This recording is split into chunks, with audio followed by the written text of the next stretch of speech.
Inua imani yako na ufunike macho yako, tuombe kwa ajili ya mwezi wa 4. Baba, katika jina la Yesu, asante kwa kibali cha kuona mwezi huu wa 4 tena.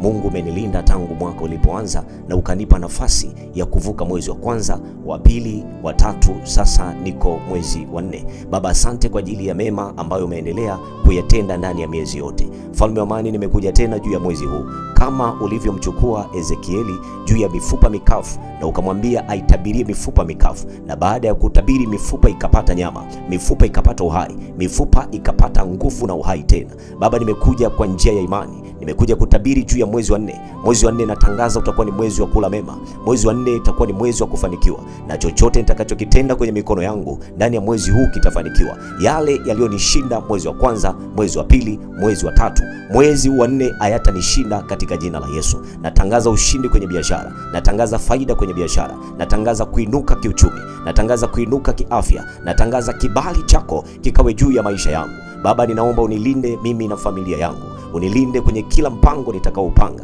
Baba, utupe ulinzi, baraka na neema kwenye kila eneo la maisha yetu. Popote zitakapokanyaga nyayo za miguu yetu, utupe kumiliki na utupe kutawala. Tunakwenda kinyume na roho za mapepo, roho za majini, roho za mauti, roho za magonjwa, roho za ajali. Tunaziangusha na kuziteketeza kwa mamlaka ya jina la Yesu. Baba, mwezi huu ukawe ni mwezi wa baraka, mwezi huu ukawe ni mwezi wa kibali, mwezi huu ukawe ni mwezi wa kuinuka tena. Baba, ukatuinue katika biashara, ukatuinue katika maeneo yote ya mafanikio. Hakuna jambo tutakalolianzisha mwezi huu likafa, na kila jambo tutakalolianzisha litafanikiwa kwa utukufu wa jina lako. Baba, mwezi huu ninauleta mikononi mwako, kuanzia tarehe ya kwanza mpaka tarehe ya mwisho wa mwezi huu. Baba, nakataa taarifa mbaya juu ya mwezi huu, nakataa taarifa za kuchoka, nakataa taarifa za magonjwa, nakataa taarifa za mauti katika jina la Yesu. Tunafunga kila malango ya adui kwa mamlaka ya jina la Yesu, na tunamimina nguvu, uweza, mamlaka. Na Mungu katupe nguvu na sifa, utukufu, heshima vikakurudie wewe, Mungu usiyeshindwa. Baba, asante kwa maana utakuwa pamoja nasi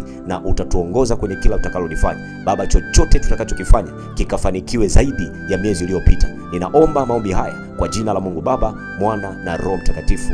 Amen. Chukua hatua ya imani, sema mwezi huu nitamiliki na kutawala, na ushare video hii kwa watu 10, na Mungu wa mbinguni akubariki.